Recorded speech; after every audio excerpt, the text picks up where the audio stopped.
I'll raise your children and you'll give me 5 more, a virgin mountain man declared to a pregnant widow in front of the whole town. The church bell echoes through the snowy streets. A widow clutches her children, trembling as whispers rise. She has no food, no home, no hope. Then, boots scrape the floor.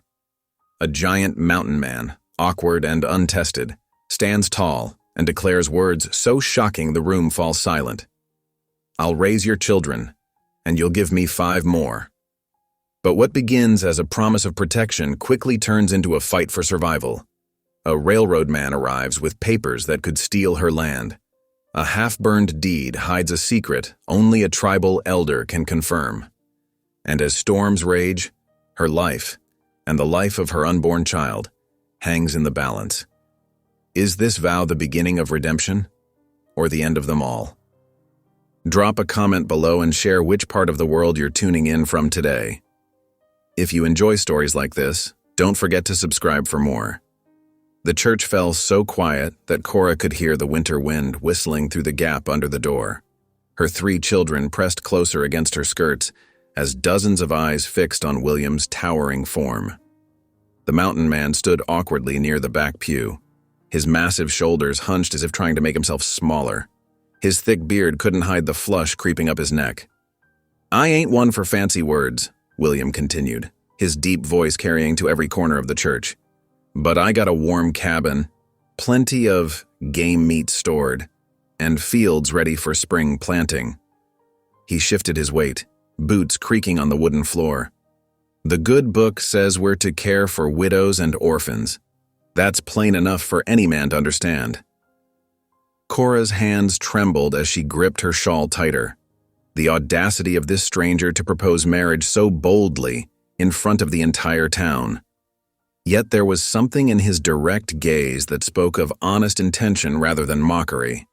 Preacher Josiah cleared his throat. "Brother William, while your offer is unexpected, perhaps we should discuss this in private." "No need for private talk," William cut in. "The Lord's been speaking to my heart clear as day. I've got land enough for a family and skills to provide. These little ones need a roof over their heads before the heavy snows come." He gestured toward Cora's children with a gentleness that seemed at odds with his rough appearance. 8-year-old Sarah, usually so shy, peered around Cora's skirts with wide eyes. 6-year-old James already stood straighter, studying the mountain man with undisguised curiosity. Even little Mary, not quite 4, had stopped sniffling. The townsfolk's whispers grew louder. "The hermit, taking a wife? 5 more children, he says. Man's barely spoken 10 words together before tonight." Heat flooded Cora's cheeks. She wanted to sink into the floor, to disappear from all these staring eyes. Yet she couldn't deny the practical truth of her situation. Winter was coming fast to the highlands, and her children were hungry. The few coins left in her purse wouldn't buy enough food for tomorrow, let alone the months ahead. "Mr.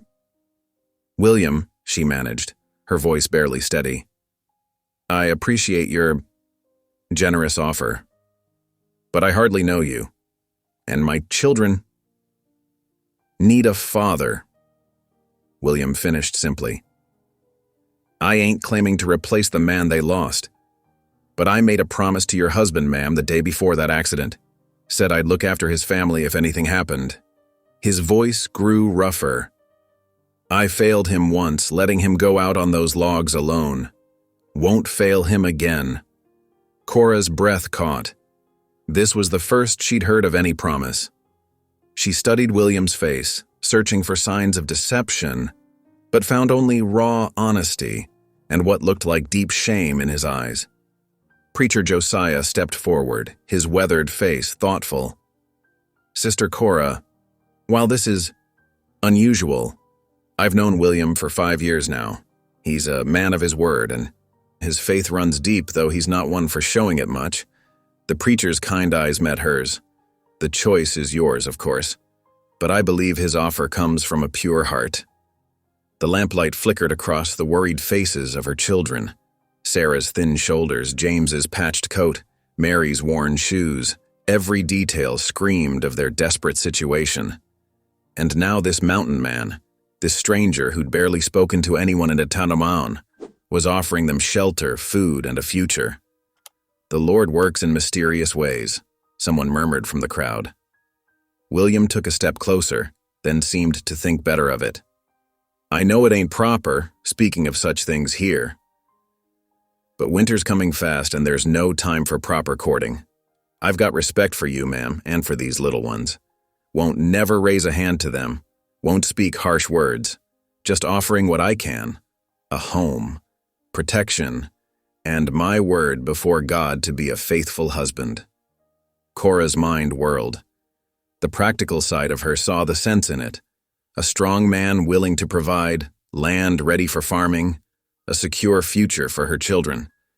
But her heart ached at the thought of binding herself to a stranger, especially while carrying another man's child. "My baby," she started, one hand moving protectively to her swollen belly. "Will be raised same as the others," William said firmly. "Don't make no difference to me, ma'am. A child's a blessing, no matter how they come to us." Little Mary tugged at Cora's skirt. "Mama, is he going to be our new papa? He's big as a bear." A few chuckles rippled through the church, breaking some of the tension. William's face softened as he looked at the little girl, and for the first time, Cora caught a glimpse of the gentle heart behind his gruff exterior. James stepped forward boldly. "Sir, do you know how to fish? Papa was teaching me, but—" "Know every fishing hole for 10 miles around," William answered, his voice gentler now. "Be glad to show you come spring." Sarah, always the most sensitive of the three, studied William with solemn eyes. "Would you read to us sometimes?" Papa always read from the Bible before bed.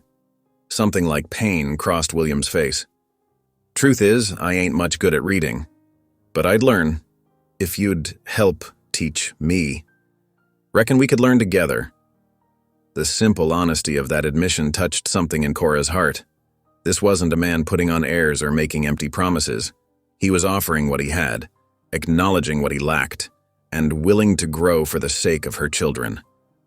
Preacher Josiah stepped closer. "Sister Cora, would you like some time to pray about this decision?" She looked at her children's hopeful faces, felt the baby move within her, and thought of the long, cold winter ahead. "No," she said quietly. I believe the Lord has already shown his provision, though it's not in a way I expected." She took a deep breath and lifted her chin. "I accept your offer, Mr. William." A collective sigh went through the church, followed by murmurs of approval. William's massive shoulders straightened, and something like wonder crossed his face, as if he hadn't actually expected her to agree. "Well then," Preacher Josiah said, a smile crinkling his eyes, "seems we've got a wedding to plan. Brother William, when would you like to—" "Tonight," William said firmly. "If you're willing, preacher, and if the bride agrees. Storm's coming in fast, and that cabin's ready now." More whispers erupted, but Cora found herself nodding. There was no sense in delay, not with winter bearing down on them. "Tonight," she agreed, "though I have nothing proper to wear." "You look just fine," William said, then flushed darker, as if surprised by his own words. "I mean, that is, you look lovely, Sister Cora." Preacher Josiah saved him. "The Lord looks at the heart, not the dress. Shall we proceed with the ceremony now?" The next few minutes passed in a blur. The townsfolk rearranged themselves, creating an aisle down the center of the church. Someone started humming "Amazing Grace," and others joined in. Cora found herself walking toward the front, her children beside her, while William waited by the preacher, looking both terrified and determined. The ceremony was simple, just the reading of scripture and the exchange of vows. William's huge hands trembled slightly as he promised to love, honor, and protect. When Cora spoke her own vows, she was surprised to find her voice steady. This might not be the romance she dreamed of as a girl, but there was something solid and true in William's earnest declaration and gentle way with her children. As Preacher Josiah pronounced them man and wife, little Mary tugged at William's coat.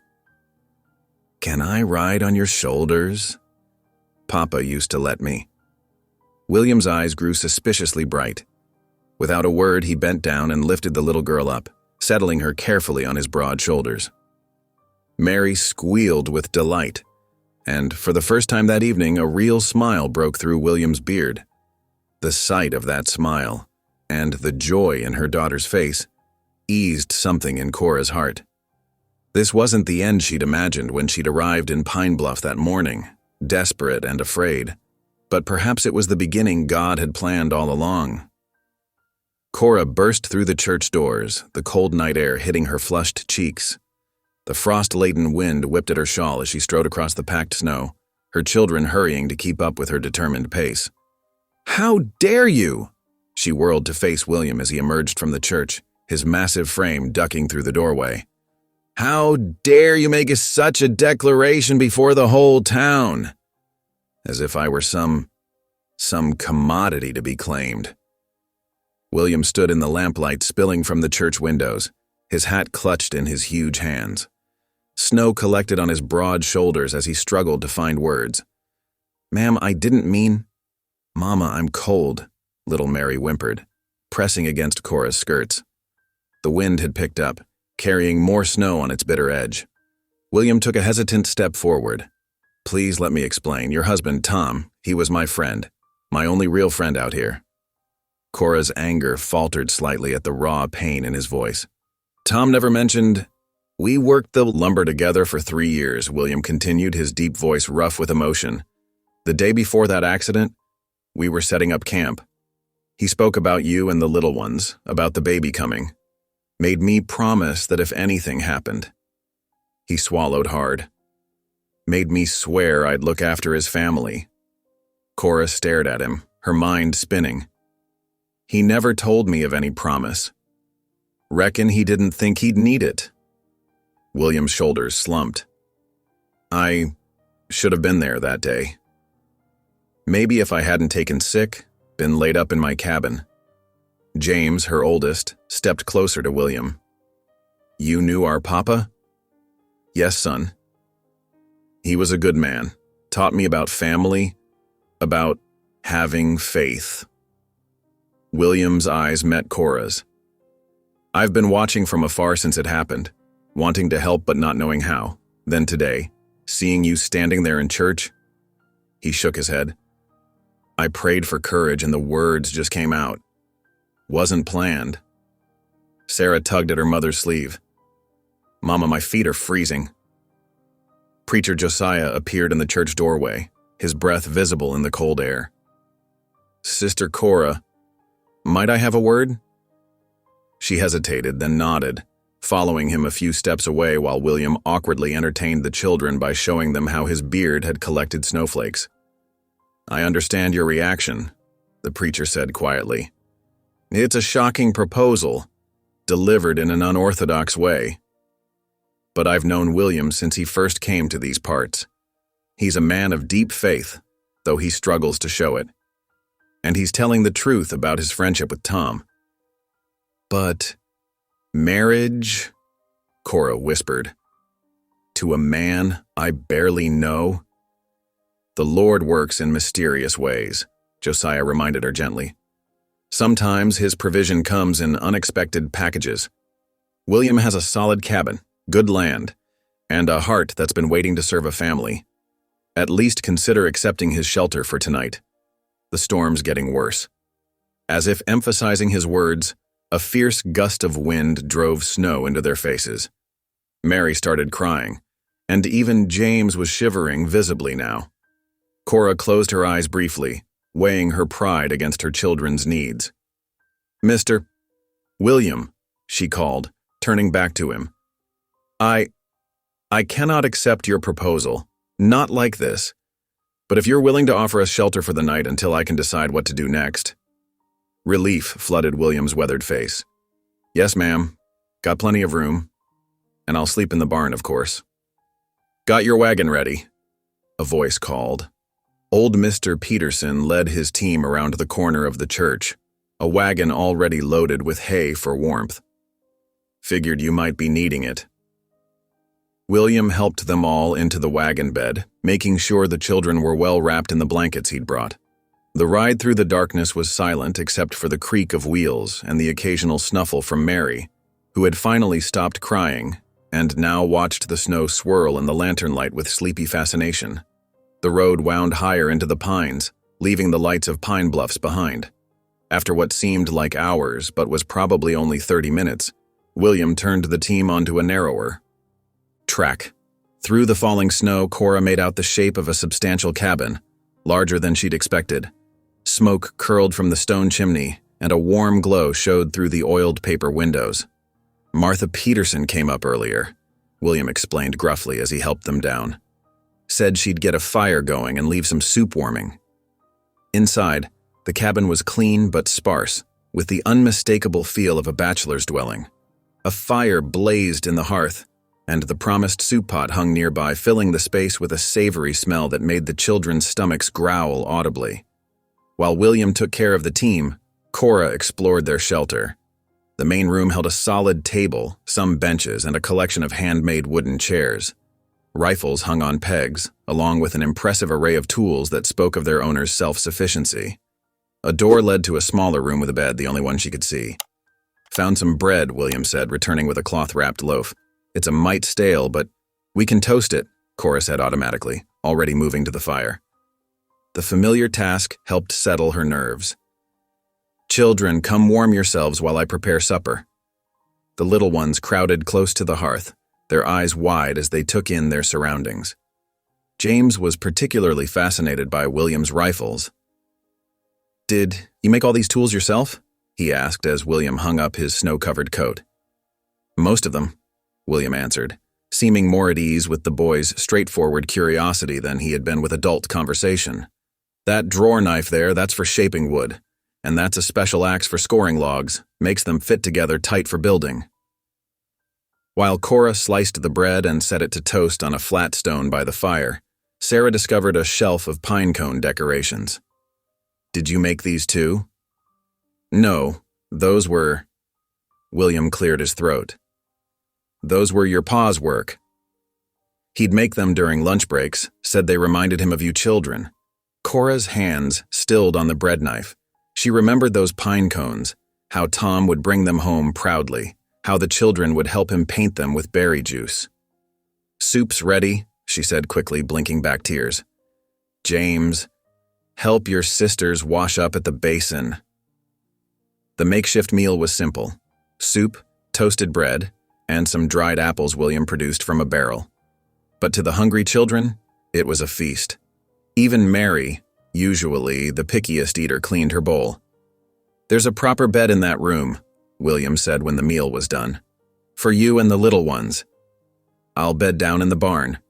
You don't have to... Cora started. Yes, ma'am, I do. His voice was firm, but gentle. Ain't proper otherwise. Got a good barn, warm with the animals. I'll be fine. He gathered what he needed for the night, some blankets, his coat, and paused at the door. There's a bar for the door here, good and strong. And I'll keep watch from the barn, make sure you're safe. If you need anything, just light the lantern in the window. Cora nodded, touched by his consideration of her comfort and safety. Thank you, Mr. William, for all of this. He ducked his head in acknowledgement and disappeared into the snowy night. Cora barred the door behind him, then turned to find her children watching her with questioning eyes. Is this our new home, Mama? Mary asked sleepily. We'll see, little one. For tonight, let's just be grateful for warm beds and full bellies. Now, who's ready for prayers? As she tucked them into the big bed later, watching their peaceful faces in the firelight, Cora's mind churned with decisions to be made. But for now, they were safe, warm, and fed. Perhaps Preacher Josiah was right about God's mysterious ways of providing. Through the window, she could see the barn where their unlikely protector kept his vigil. The snow had eased and stars were peeking through the clouds. In the morning, she would have to face the future and all its complications. But tonight, she would simply be thankful for this unexpected shelter from the storm.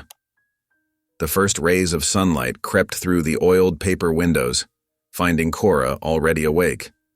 She'd slept fitfully, her mind churning with worries and plans. The children were still curled together in the big bed, breathing softly.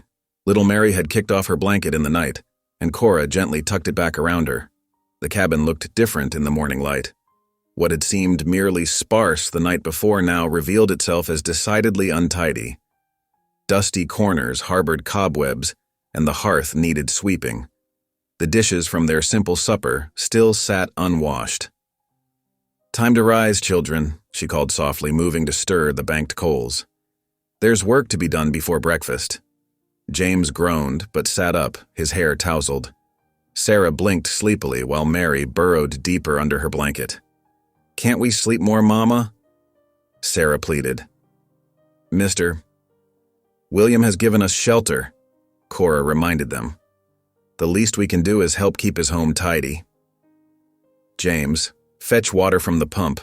Sarah, help me gather these dishes." A knock at the door made them all jump. William's voice came through. "Brought fresh milk, ma'am."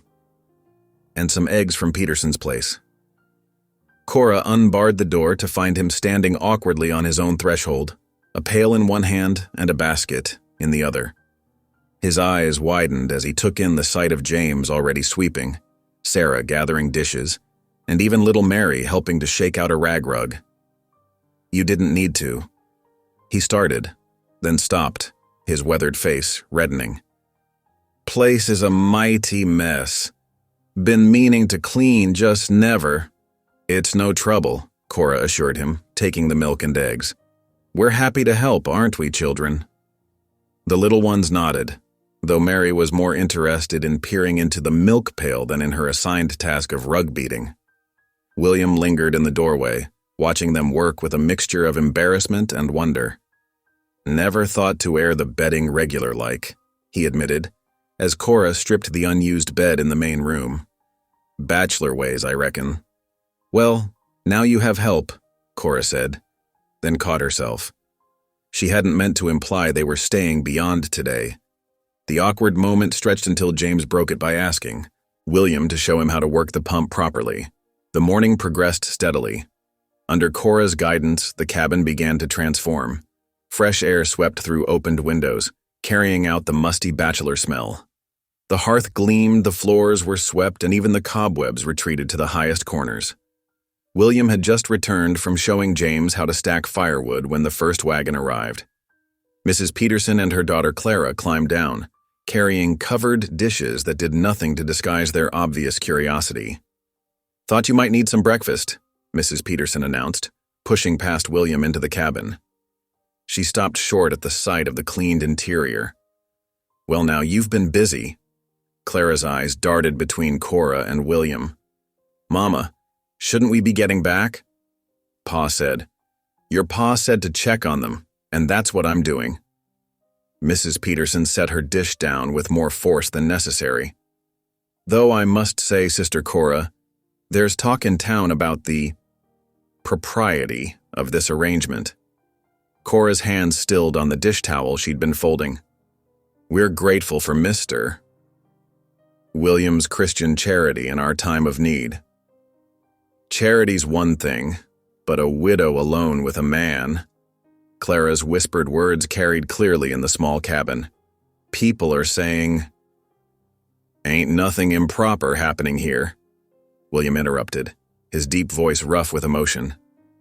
"I slept in the barn, and I'll keep sleeping there as long as they need shelter." "Even so," Mrs. Peterson sniffed. "A woman in your condition, Sister Cora. Well, tongues are wagging. Some say you're dishonoring Tom's memory by—" "That's enough." Cora's voice shook slightly, but her spine was straight as a rail. "Children, gather your things. We've imposed on Mr. William's kindness long enough." "No!"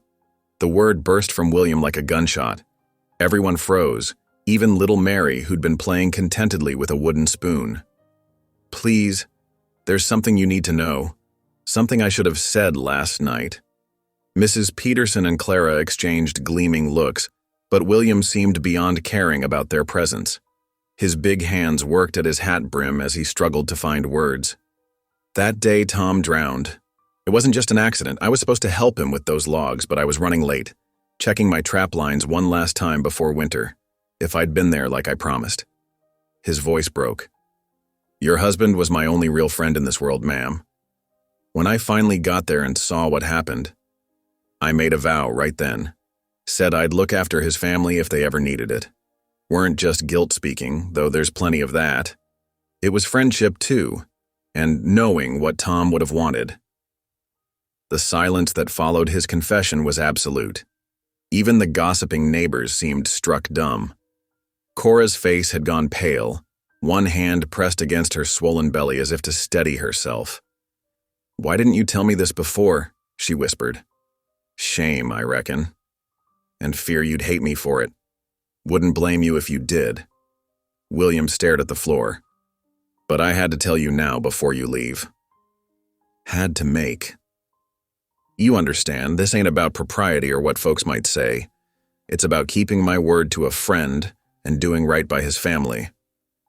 Mrs. Peterson opened her mouth, no doubt to offer some opinion, but a commotion outside drew everyone's attention. Hoofbeats approached, and a new voice called out, "Hello, the house. Is this the William Bauer residence?" William moved to the door, blocking most of the view with his broad frame. "Who's asking?" A well-dressed man sat astride a sleek bay horse, looking distinctly out of place among the rough mountain surroundings. "Mr. Caldwell, representing the Western Railroad Company. I've just posted some important notices in town regarding land claims in this area. Is the widow Cora Thatcher here as well? This concerns her particularly." Cora joined William at the door, aware of Mrs. Peterson and Clara straining to hear behind her. "I'm Mrs. Thatcher." "Ah, excellent." The man's smile didn't reach his eyes. "Then I can inform you both directly. The railroad has acquired rights to several parcels in this region, including the land where your late husband's homestead stands, Mrs. Thatcher, and portions of Mr. Bauer's property as well, I believe." "That's impossible," William growled. "I've got proper deeds to this land, and Tom Thatcher filed his claim legal and proper 5 years ago." "Ah? But there's the rub." Caldwell produced a sheaf of papers from his saddlebag. "According to our records, Mr. Thatcher's claim was never properly recorded with the Territory Office. As for your deed, Mr. Bauer, well, let's just say there are some irregularities that need addressing." "What do you want?" Cora asked, her voice steady despite the fear clutching at her heart. "Simply to inform you of the situation. You have until the spring thaw to produce valid deeds and proper documentation. Otherwise," he shrugged elegantly, "the railroad will be forced to take possession of the properties in question. Good day to you all." He wheeled his horse around and rode away, leaving stunned silence in his wake. The railroad agent's words hung in the air like the threat of an approaching storm. "Well," Mrs. Peterson said into the quiet, "I suppose there are bigger concerns than gossip now."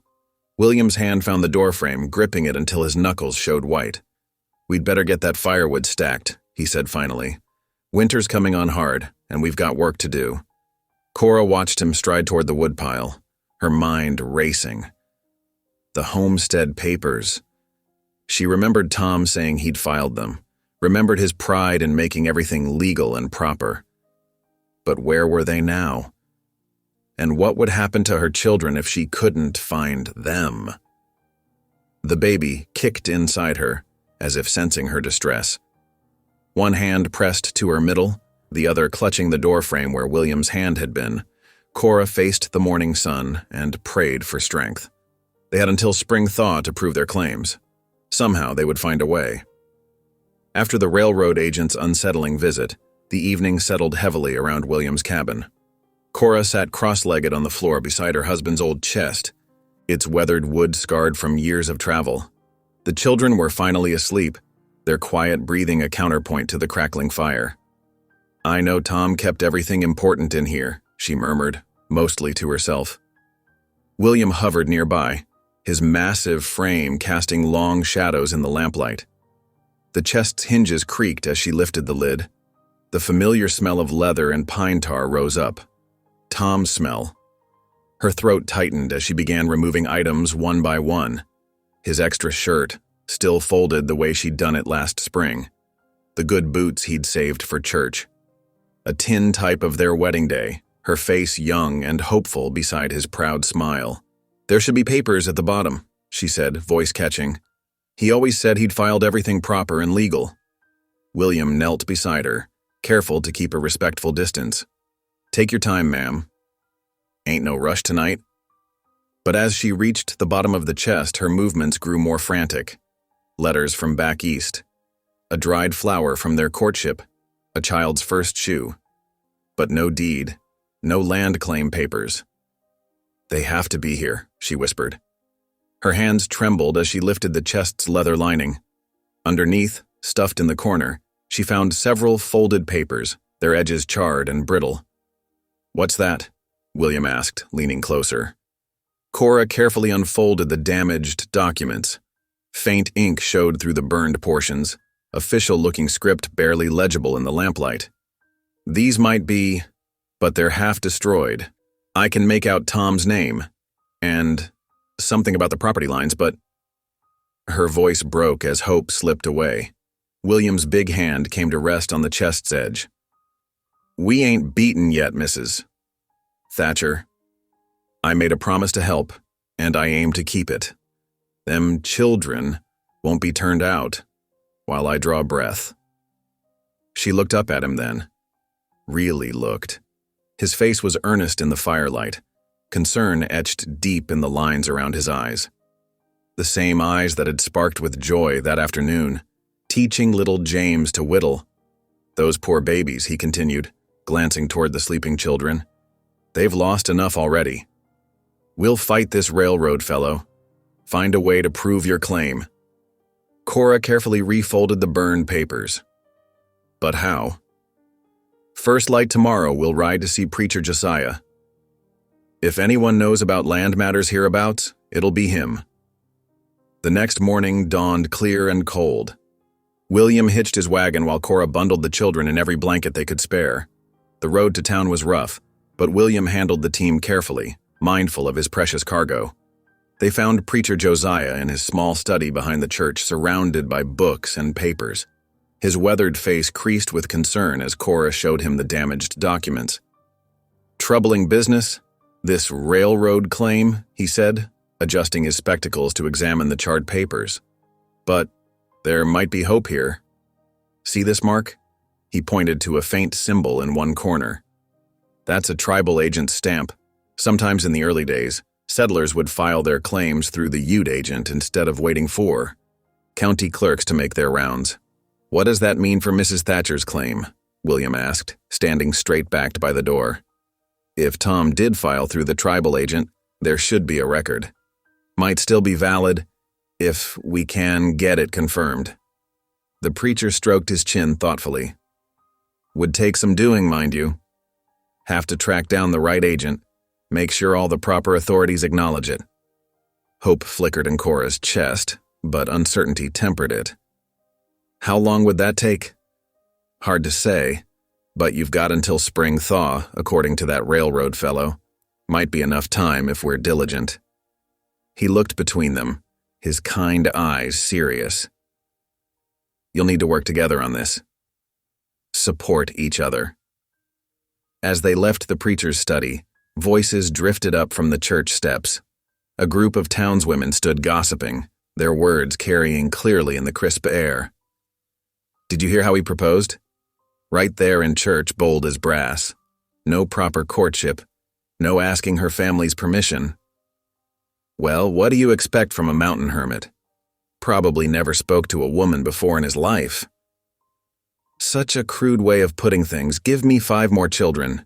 Indeed, as if she were breeding stock. Cora felt William stiffen beside her, his face flushing red beneath his beard. Before she could speak, little Mary tugged at William's sleeve. "Mister." "William, can you make me another whistle?" The other one got lost. His expression softened immediately. "Course I can, little miss. Got some good whittling wood back home. Teach you how to make one yourself if you'd like." Cora watched as he lifted Mary onto his shoulders, her delighted giggle drowning out the spiteful whispers. James and Sarah crowded close, begging for their own lessons. William's huge hands were impossibly gentle as he helped them climb into the wagon, making sure each child was secure before offering Cora his arm for support. The storm broke just as they reached the cabin that evening. Wind howled through the pine trees, rattling the windows as rain turned to sleet. William stoked the fire high while Cora heated soup and cornbread left by a kinder neighbor. After supper, as thunder rolled overhead, William cleared his throat.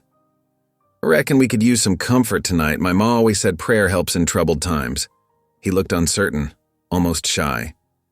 Would you mind if I led one?" Cora nodded, gathering the children close.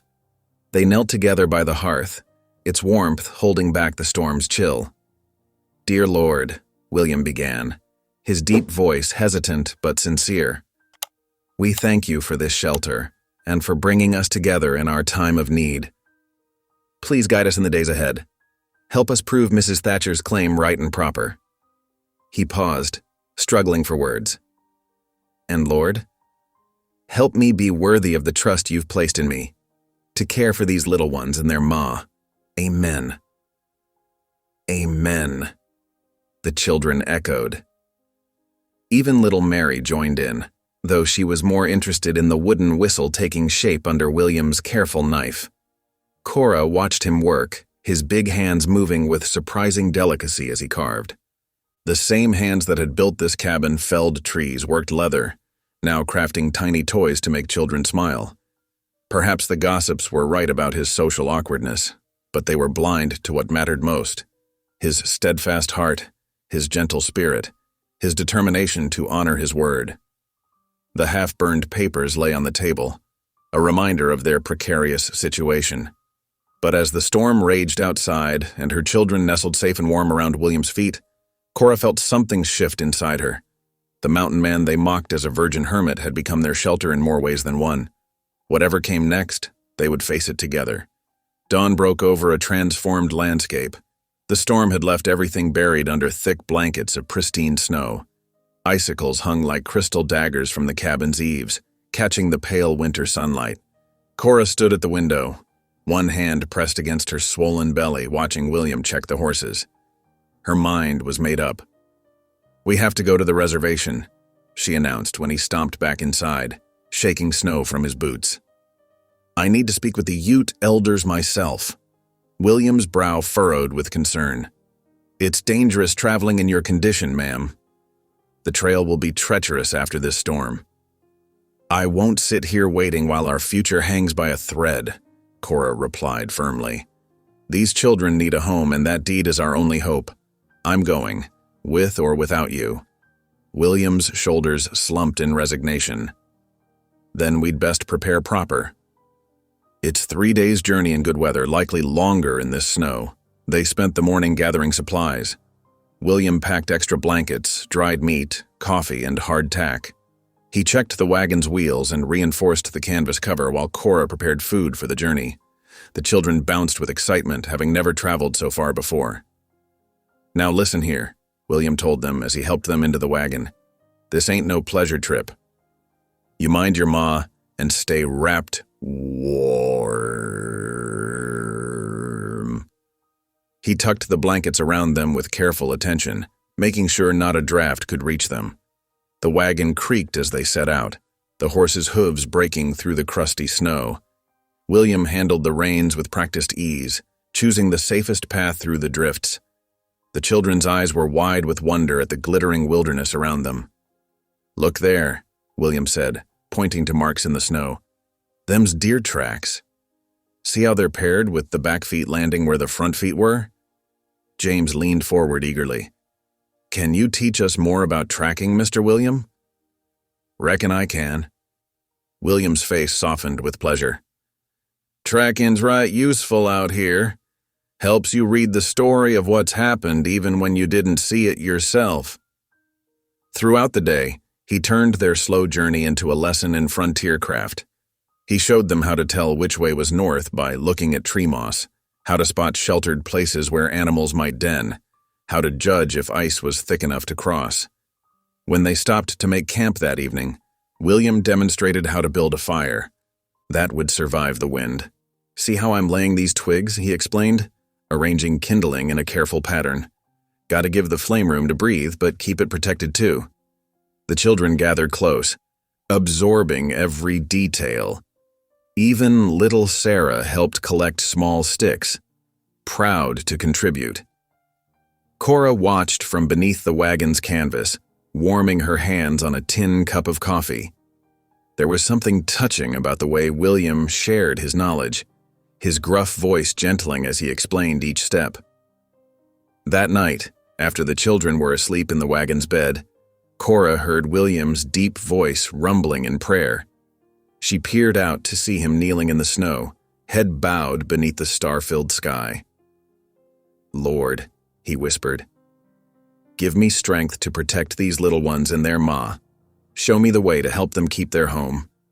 I ain't much, but I promise to care for them. And I aim to keep that vow. Cora quickly drew back, feeling like she'd intruded on something private. But his words stayed with her as she drifted off to sleep, adding another layer to her growing understanding of the solitary man who had stepped forward to help them. The journey continued for 2 more days, each mile harder than the last. The snow made travel slow and difficult. William insisted on walking beside the wagon much of the time, ready to help if the horses struggled.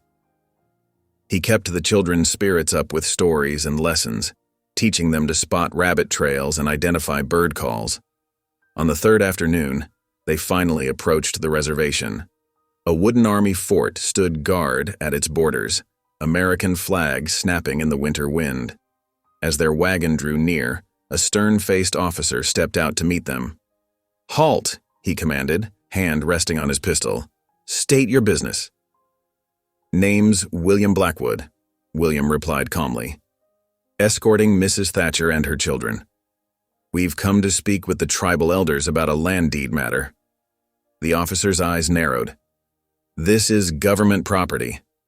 Civilians can't just wander in whenever they please." "Please," Cora spoke up, pushing back her hood. "It's very important. We have papers that need verification from the tribal agent."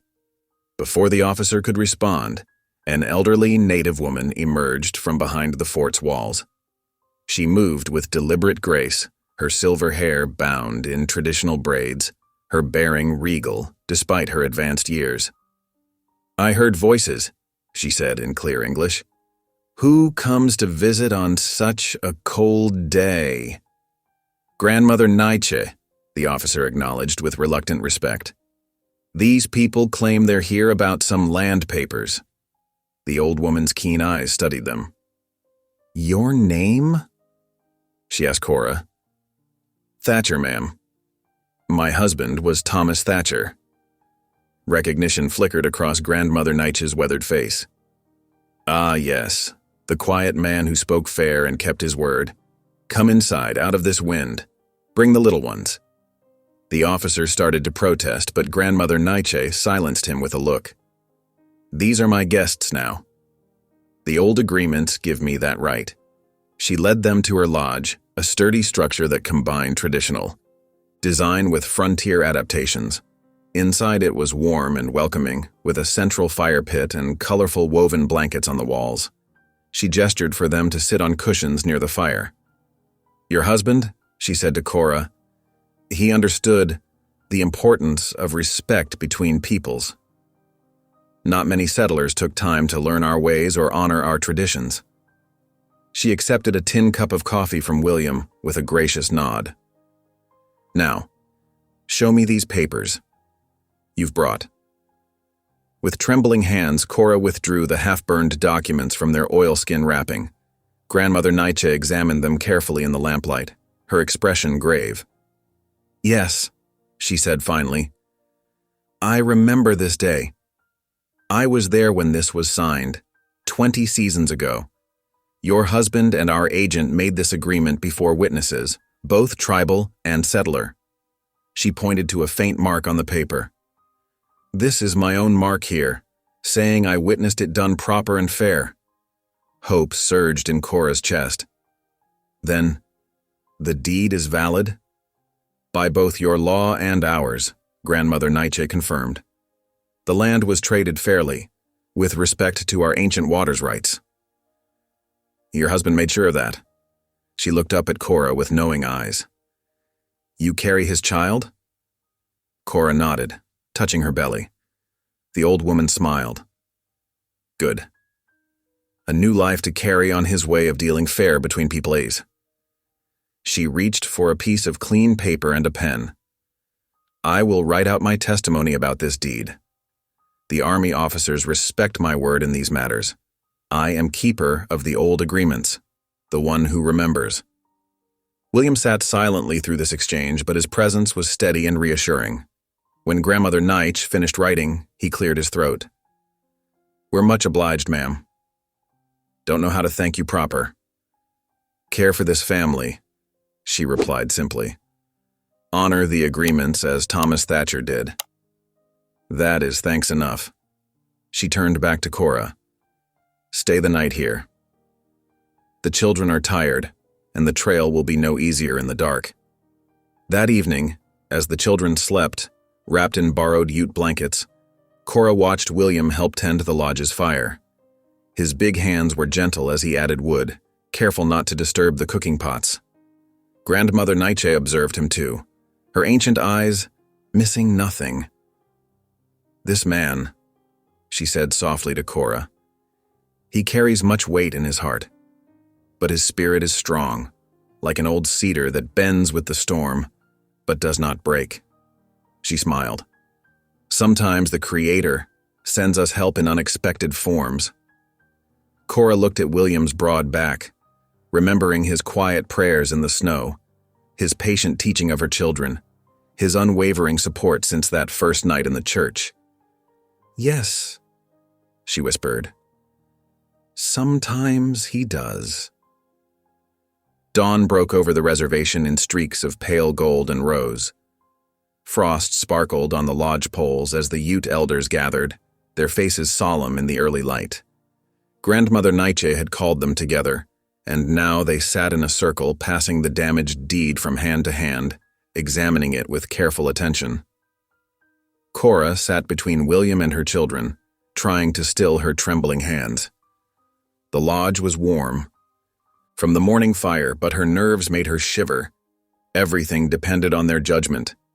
One of the older men spoke in Ute, and Grandmother Nietzsche translated. "He remembers your husband well."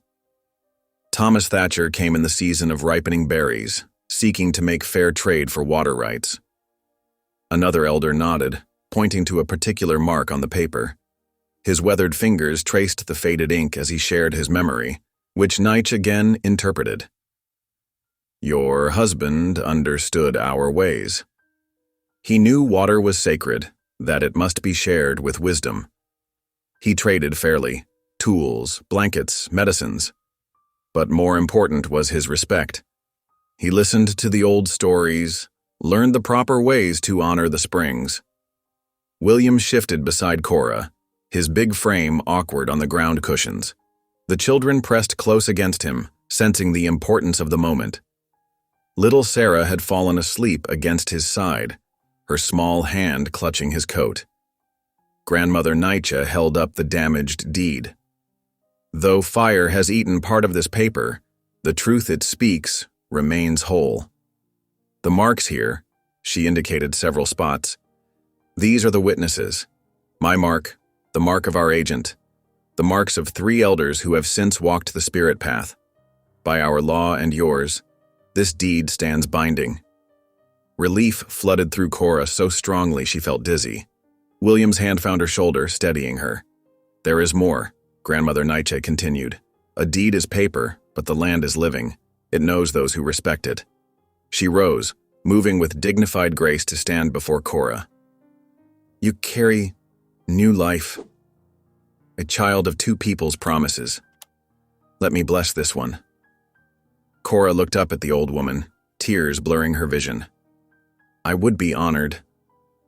Grandmother Nietzsche placed her hands on Cora's rounded belly. She began to sing, her voice clear and strong, the ancient words rising and falling like water over stones. The other elders joined in, their deep voices weaving through the melody. William bowed his head, his eyes suspiciously bright. Cora felt the power of the moment wash over her. These two worlds meeting, joining in blessing for her unborn child. Her other children watched wide-eyed, instinctively quiet. When the song ended, Grandmother Nietzsche spoke softly. This child will carry the strength of both peoples, the courage to bridge waters, to heal old wounds. A blessing on this little one, and on all who shelter under your roof. The army officer, who had been standing stiffly by the door, cleared his throat. Ma'am, if you're finished, these folks should be moving on. Railroad men been asking questions, and they don't take kindly to tribal authorities involving themselves in land matters. Grandmother Nietzsche fixed him with a stern look. The treaties recognize our right to verify old agreements. Or do you question my authority in this? The officer shifted uncomfortably. No, ma'am, but then let me finish proper. She turned back to Cora and William. Wait here. We have gifts for your journey. She dispatched several younger women who soon returned with bundles, dried meat, corn cakes, warm blankets woven in bright patterns. For the children, she said, presenting a small leather pouch to each of them. Inside were carved wooden animals and smooth storytelling stones. William struggled to express his gratitude. Ma'am, grandmother, I ain't got words proper enough to thank you. Your wisdom here today? He swallowed hard. Well, it's more than just the deed. Seeing how you honor promises, how you welcome strangers, it's humbling. Grandmother Nietzsche's eyes crinkled with understanding. You carry your own wounds, young man. But see how the Creator works, bringing you to this family, giving you new purpose. Sometimes the longest trails lead us home. Cora wiped tears from her cheeks. Thank you, she whispered. For everything. The officer shifted impatiently. Sun's getting high. You folks really should start back. They made their farewells, loading the precious gifts into their wagon. The children waved goodbye to the kind women who had fussed over them, and William helped Cora carefully up onto the seat. As they pulled away, Grandmother Nietzsche raised her hand in blessing one final time. The morning sun caught the silver in her hair like a crown. They traveled until late afternoon, William keeping a careful eye on the weather and Cora's comfort. When he found a sheltered spot near a small stream, he called a halt for the night. The children helped gather firewood, while William set up camp with practiced efficiency. Soon, they had a cheerful blaze going, and the smell of coffee mingled with the pine-scented air. After their supper of Grandmother Nietzsche's gifts, the children begged William for stories. He hesitated, awkward with this new role of entertainer. Well, there was this one time I met a bear up in the high country. He began uncertainly. Was it a big bear? Tommy asked, eyes shining. Biggest I ever seen, William confirmed, warming to his tale. Must have been tall as two men when he stood up. There I was, nothing but my knife and my wits. The children crowded closer as he continued, adding sound effects that made them giggle. The bear's growl, the wind in the pines, his own startled yelp when he first spotted the creature. Cora watched from her place by the fire, something warm unfurling in her chest. William's natural reserve melted away as he told his story, his hands gesturing to show the bear's size, his face animated. The children hung on every word, completely at ease with him. Then what happened? Sarah asked sleepily, curled against his side like she belonged there. Well, that old bear and me, we came to an understanding, William said. He went his way, I went mine. Sometimes that's the wisest course, knowing when to stand your ground and when to let be. Tell another one, Tommy begged, but William shook his head. Time for sleep now. Sun'll be up before you know it. The children protested, but allowed themselves to be tucked into their bedrolls, worn out from the day's excitement. Soon their breathing deepened into sleep. William stayed by the fire, adding small sticks now and then to keep it bright. After a while, he spoke softly. Never thought I'd have this. Have what? Cora asked. Belonging somewhere. Having folks depend on me, want me around. He poked at the fire, sending sparks flying upward. Been alone so long, I figured that was just my lot. But traveling with you and the young ones these past days. He trailed off, searching for words. The children already see you as their father, Cora said gently. William's head jerked up, hope and uncertainty warring in his expression. Reckon that's more than I deserve. Maybe it's exactly what you deserve, Cora replied. What we all deserve, a chance at family, at healing. They sat in companionable silence, watching the stars wheel overhead. The fire crackled softly, and somewhere in the distance a coyote called to its mate. The children slept peacefully, wrapped in their new blankets, safe under William's watchful care. Cora rested her hand on her belly, feeling the baby move. She thought of Grandmother Night's blessing, of bridges between peoples, of promises kept through generations. Perhaps this child would indeed carry forward something new, the best of all the traditions that had come together this day. The night deepened around their small camp, but they were warm in its circle of light and hope. The morning sun painted the distant mountains in gold as William guided their wagon down the final stretch of road toward Pine Bluffs. After a week's journey, everyone was eager to return home. The children chattered excitedly about showing their new treasures to friends, while Cora dozed against William's shoulder, exhausted from the long trek. As they crested the last hill overlooking the town, William's grip on the reins tightened. Dark smoke billowed up from the direction of Cora's homestead, too thick and dark to be normal chimney smoke. Something ain't right, he muttered. Cora jerked awake, her hand flying to her mouth as she saw the ominous cloud. Oh, Lord, no. William snapped the reins, urging the horses faster. The wagon rattled and bounced over the rutted road as they raced toward the source of the smoke. The children clutched at the sides, their earlier joy transformed to fearful silence. When they rounded the final bend, Cora's cry of anguish cut through the cold morning air. Where her barn had stood proud just a week ago, only smoking ruins remained.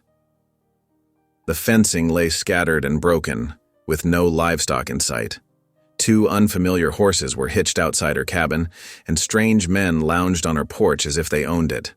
William pulled the wagon to a halt, his face dark with fury. One of the men, a burly fellow with a week's worth of stubble, straightened up and spat a stream of tobacco juice into Cora's flower bed. Well, look who finally showed up, he drawled. Was wondering when you'd come sniffing around. This here's private property, William growled, helping Cora down from the wagon. What have you done with the stock? The man reached into his vest and pulled out a folded paper. Not private no more. Railroad's got legal claim now, all signed and proper by the county clerk himself. He waved the document with a nasty grin. Livestock's been seized for outstanding debts. Cabin, too. That's a lie. Cora stepped forward, one hand protectively over her swollen belly. We have the original deed, witnessed by... Some savage superstition don't count for nothing in proper courts, ma'am, the second man interrupted, rising from his chair. This here's progress. Railroad's coming through, and your squatters' rights are worth less than the paper they're written on. William's massive hands curled into fists. The muscles in his jaw worked as he took a step toward the porch. Cora grabbed his arm, her fingers digging in. William, no, she pleaded softly. Not in front of the children. Not with violence. He trembled with the effort of holding himself back, but her touch anchored him. The first man's hand had dropped to his gun belt, clearly hoping for an excuse. "Best listen to the lady," he sneered. "Hate to have to explain to the sheriff how you got yourself shot trying to trespass on railroad property." Tommy started crying in the wagon, and Sarah hugged him close, her own eyes wide with fear. The sound of her children's distress seemed to drain the last of Cora's strength. She sagged against William's arm. "Please," she whispered. "Let's just go." William helped her back into the wagon, every movement careful and controlled despite the rage evident in his face. As they turned away, the men's mocking laughter followed them down the road. They rode in heavy silence back to William's cabin.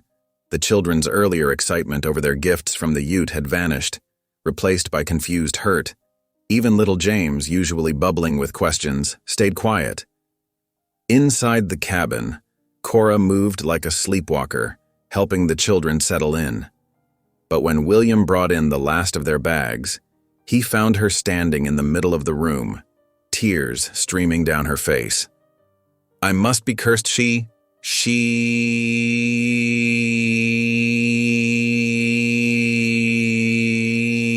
Everything I touch turns to ashes. First John, now the home he built us." She pressed her hands to her face, shoulders shaking. "What kind of mother am I to keep losing everything my children need?" William crossed the room in 2 long strides and knelt beside her chair. "Now you listen here," he said firmly, taking her hands in his. "You ain't cursed. You're the strongest woman I ever met. Those railroad men, they're the ones doing wrong, not you." "But how can we fight them?" Cora asked brokenly. "They have money and lawyers and guns." "We'll fight them with truth," William declared. "With faith and right on our side. I swear to you, Cora, I'll rebuild everything they destroyed, bigger and better than before." His voice grew gentle. "The good Lord didn't bring us all this way. Give us that tribal blessing just to see us fail now." The children had gathered close, drawn by their mother's distress. Sarah wrapped her arms around Cora's neck while Tommy pressed against her side. Even little James climbed into her lap, though the space there was limited by her pregnancy. "Don't cry, Mama," Sarah whispered. "We still got each other." Cora tried to smile through her tears, but suddenly gasped, her face contorting in pain. Her hands flew to her belly. "William," she said, voice tight with fear. "Something's wrong." "The baby. It's too early, but..." Another spasm hit, making her cry out. William's face went pale. Lord Almighty, the stress. It's brought on the labor. He looked around frantically, as if hoping a doctor would materialize in his cabin. "Children, help your ma to the bed. I've got to fetch help." "But the storm," Sarah protested, pointing to the window where snow had begun falling heavily. "Ain't no storm gonna stop me," William said, already shrugging into his heavy coat. "Tommy, you're man of the house till I return. Keep the fire stoked. Sarah, remember what your ma taught you about making willow bark tea. It might ease her pain some." He bent and pressed a kiss to Cora's forehead, his hand gentle on her cheek. "Hold on, dear heart. I'll bring help soon as I can." Cora gripped his hand, her eyes glazed with pain but determined. "Be careful, William. We need you." He nodded once, throat too tight for words, then plunged out into the gathering storm. The wind howled around him as he mounted his horse, but his heart pounded louder still with fear for Cora and her unborn child. Behind him, through the cabin's window, he could see the children helping their mother to the bed, their small faces pinched with worry. Sarah was already reaching for the kettle, while Tommy dragged another log toward the fireplace. William turned his horse towards town, leaning into the wind and driving snow. "Please, Lord," he prayed aloud, his words whipped away by the storm. "Protect them till I return. Don't let me fail this family again." The snow thickened around him as he urged his mount forward, but he didn't slow. Somewhere in this storm was the help Cora needed, and he would find it if he had to ride through hell itself. Inside the cabin, Cora gripped the bedpost as another contraction seized her, trying to breathe through the pain. Sarah pressed a cup of warm tea into her hands, while Tommy added another blanket around her shoulders. Little James patted her arm awkwardly, his bottom lip trembling. "It'll be all right, little one," she managed between pains, though fear clutched at her heart. "Your pa will bring help soon." The children exchanged startled glances at hearing her call William Pa for the first time, but a small smile touched Sarah's face despite her worry. Outside, the storm raged on, but inside their circle of lamplight, they clung to hope and each other, waiting for William's return. The frozen wind howled through pine bluffs as William's horse thundered down the empty streets. Snow pelted his face, but he barely felt it. His thoughts stayed fixed on Cora, laboring too early in his cabin. The doctor's house loomed ahead, dark except for a single upstairs window. William nearly fell dismounting, his boots slipping on ice as he bounded up the porch steps. He pounded on the door with enough force to rattle the windows. "Doc! Doc Miller! Please, it's urgent!" After endless seconds, the door creaked open. Annie Whitfield, the doctor's daughter, stood there in a nightgown and shawl, holding a lamp. "Papa's not here," she said, worry creasing her brow. "He got called out to the Peterson place. Their youngest has fever." "Lord have mercy," William groaned, gripping the doorframe. "It's Cora. The baby's coming early." The railroad men burned her place. The shock. His voice broke. "Please, Miss Annie. She needs help." Annie's face set with determination. "Let me get my bag. Papa's trained me in midwifery these past 2 years." She disappeared inside, returning moments later bundled in a heavy coat, medical bag in hand. "Your horse won't carry double in this weather," she said practically. "I'll take Papa's mare." William helped her saddle the doctor's horse, his huge hands shaking as he tightened the cinch. The wind screamed around them as they rode through the dark, Annie following close behind William's broader form. The lantern light bobbed wildly, barely cutting through the whirling snow. Back at the cabin, they found Cora writhing on the bed, her face contorted in pain. Sarah knelt beside her, dabbing her mother's forehead with a damp cloth. Tommy and James huddled together by the fire, tears tracking down their dirty cheeks. "Thank the Lord," Cora gasped as Annie hurried to her side. Another contraction seized her, and she cried out, clutching the quilt. "Children, I need hot water and clean linens," Annie ordered calmly, unpacking her bag. "William, stoke up that fire and put more water on to boil." They scrambled to obey as Annie examined Cora. William lifted James onto a chair so the boy could help Sarah fold clean rags. Tommy hauled in more firewood, his small face screwed up with determination. "The baby's coming fast," Annie murmured. "Too fast for one so early." She pressed her fingers against Cora's belly, frowning in concentration. Hours crawled by like years. William paced, prayed, chopped wood until his arms ached, anything to feel useful. But when Cora's screams grew louder, he couldn't stay away. He knelt beside the bed, taking her hand. "I'm here," he said roughly. "Squeeze hard as you need." Cora's fingers clamped around his like iron. Her face was sheet white, hair plastered to her temples with sweat despite the cold. "Talk to her," Annie instructed, not looking up from her work. "Keep her mind occupied between pains." William swallowed hard. Words had never come easy to him, but he had to try. "Remember that bear cub we saw heading back from the reservation?" he began awkwardly. "The way it wobbled after its mama, stubborn as anything? Reminded me of little James here, following Tommy around." He kept talking, his deep voice rambling about anything that came to mind. Frontier stories, Bible verses half remembered, silly things the children had done. Sometimes Cora seemed to hear him, managing weak smiles between contractions. Other times she just moaned, tears leaking from the corners of her eyes. William wiped her face with trembling hands, his own eyes burning. "You're the strongest woman I ever knew," he whispered. "Strong as mountain oak. The Lord ain't brought us this far to lose you now." The children huddled together on a pallet by the fire, too exhausted to cry anymore. Sarah kept James distracted with whispered stories, while Tommy methodically fed logs into the stove. Outside, the storm raged on, but inside their circle of lamplight, time seemed suspended. Near dawn, Cora's labor intensified. Her screams grew desperate, animal-like. William's massive hand was white where she gripped it, but he didn't flinch. "Almost there," Annie encouraged. "One more big push, Cora. The baby's almost here."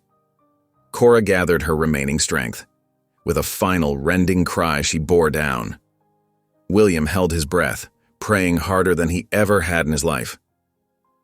Suddenly, a new sound pierced the cabin's heavy air, thin and wavering at first, then stronger. A baby's first cry. "It's a girl," Annie announced, quickly wrapping the tiny infant. "Small, but she's breathing well." The children scrambled up, crowding around as Annie laid the swaddled bundle in Cora's arms. William stared, transfixed. The baby was so small, her face red and wrinkled, but to him she was the most beautiful thing he'd ever seen. "Look at her," Cora whispered, touching one tiny fist with a shaking finger. "She's perfect." Tommy and James peered at their new sister in awe, while Sarah stroked the downy head with gentle fingers. "She's so little," she breathed. Something broke loose in William's chest. Before he could stop them, tears spilled down his weathered cheeks. He hadn't cried since his friend's drowning, hadn't allowed himself that release. But now the tears came freely, dropping onto the quilt as he bent over mother and child. "Thank you, Lord," he choked out. "Thank you." Cora reached up with her free hand, touching his wet cheek. "No," she said softly. "Thank you, William. You saved us. You saved all of us." He captured her hand, pressing it against his face. "I swear on my life, Cora, I won't fail you or these little ones. Not ever again. Whatever comes, we'll face it together." Annie busied herself cleaning up, giving them privacy. The storm outside was finally easing, pale dawn light seeping through the frost-covered windows. The baby dozed at Cora's breast, while the older children curled up nearby, exhausted but happy. William sat beside them, one hand still clasping Cora's, the other gentling, smoothing the baby's blanket. For the first time since his friend's death, peace settled over his heart. Here, in this humble cabin with this cobbled-together family, he had found his purpose. Whatever the railroad men might scheme, whatever hardships lay ahead, he would protect these precious souls with everything he had. The new day was breaking, full of promise and hope. Word of the baby's birth spread through Pine Bluffs like wildfire. By mid-morning, the snow-packed streets filled with the crunch of boots as neighbors made their way to William's cabin.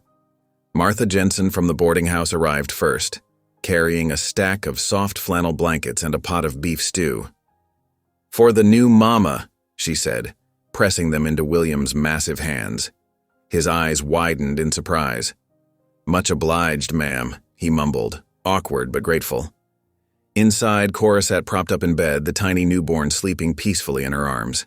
Sarah helped arrange the fresh blankets while Tommy and James peered curiously into the stew pot. More visitors followed. The miller's wife brought sacks of flour and cornmeal. The dairy farmer's daughter arrived with fresh milk and butter. Even the mercantile owner's wife, who had refused them credit days before, appeared with a basket of preserves and baby clothes. "I was wrong before," she admitted, cheeks flushing. "A community should help its own." Cora's eyes filled with tears. After months of struggling alone, this outpouring of kindness overwhelmed her. William stood nearby, watching over them all like a protective bear, his presence solid and reassuring. The peaceful moment shattered when heavy boots thundered on the porch. The railroad agent, Caldwell, burst in without knocking, his face mottled with rage. Behind him loomed two hired thugs. "Don't get too comfortable," he sneered, taking in the gathered neighbors. "You have 3 days to clear out. This land belongs to the railroad now." William stepped forward, placing himself between the men and Cora's bed. His voice was quiet, but carried steel. "We have the deed, confirmed by tribal witness. Caldwell laughed harshly. A bunch of savages' word against proper paperwork? No court will uphold that. The baby started crying, and Cora clutched her closer. The neighbors shifted uncomfortably, but no one spoke up. After the men left, William paced the cabin floor, running his hands through his hair in frustration. Suddenly, he stopped, turning to Cora with determination in his eyes. "The preacher," he said, "will bring the deed before him Sunday service. Make them face it in public, before God and everybody." Cora nodded slowly. "But will Grandmother Nietzsche come?" "It's a long journey in winter." "I'll ride out tonight," William decided. "The people need to see her authority for themselves." The next 2 days passed in tense waiting. William returned late Saturday, covered in snow but triumphant. Grandmother Nietzsche had agreed to come. Sunday dawned clear and cold. The little church filled quickly as word spread. Townsfolk crammed the wooden benches, their breath fogging the air through the unheated building. Cora sat near the front, the baby bundled warmly against her chest. William and the children flanked her protectively. A stir went through the congregation as the church door opened. Grandmother Nietzsche entered, dignified in her finest blanket, 2 tribal elders at her side. She carried a leather pouch containing the deed. The townsfolk drew back, some making the sign of the cross. She ignored them, walking straight to the front where Preacher Josiah stood. "Welcome, honored guests," the preacher said, bowing slightly. His hands trembled as he accepted the document pouch. Caldwell burst to his feet. "This is ridiculous. You can't seriously consider Silence." Preacher Josiah's voice cracked like a whip. "This is God's house, and we will hear the truth before him." The congregation held its breath as he carefully unfolded the deed. Though damaged by fire, the essential parts remained clear. The preacher's voice grew stronger as he read. "This document, witnessed and sealed before tribal council, grants to James Walker and his heirs the water rights and accompanying land. Parcels described herein in exchange for services rendered to the Ute people." He continued reading the detailed description of boundaries and terms. When he finished, the silence in the church was absolute. Grandmother Nietzsche rose, her voice carrying clearly. "I remember this day. The man Walker helped our people when others would not. He honored his word, and we honored ours. The land belongs to his widow and children." Caldwell sputtered, face purple. "This is outrageous. You can't—" "Enough." The new voice belonged to Thomas Burke, the town's most respected rancher. He stood slowly, looking around the church. "We've all been party to this shame long enough. This deed is valid, witnessed proper, and we know it. The railroad's claim is false." More people stood, the blacksmith, the schoolteacher, the miller. One by one, they voiced their support. Even the mercantile owner rose, though his wife tugged at his sleeve. "The widow stays," he declared, "and anyone who says different answers to all of us." Caldwell looked around wildly, but found no allies. His hired men shifted uneasily, hands away from their guns. The crowd's mood had turned decidedly against them. "This isn't over," he blustered, but his voice held no conviction. "I believe it is," Preacher Josiah said firmly. "Mr. Burke, would you and some others please escort these gentlemen to the town limits? Remind them that false witness and theft are sins before God." A group of men moved to surround Caldwell and his thugs. They offered no resistance as they were herded out of the church.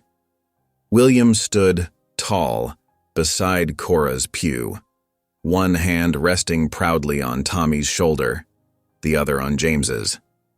No one laughed or whispered about the hermit virgin now. They saw him as he truly was, a man of quiet strength and deep conviction. The baby chose that moment to let out a lusty cry. Soft laughter rippled through the congregation, breaking the tension. Grandmother Nietzsche approached Cora, reaching out to touch the infant's head with weathered fingers. "She has a warrior's spirit," the old woman said, smiling. "Like her mother." Cora looked up at William, who had protected them all with such steadfast devotion. "And her father," she added softly. The congregation began to disperse, stopping to congratulate Cora and admire the baby. William stood guard over his newfound family, nodding acknowledgement to the many hands offered in friendship.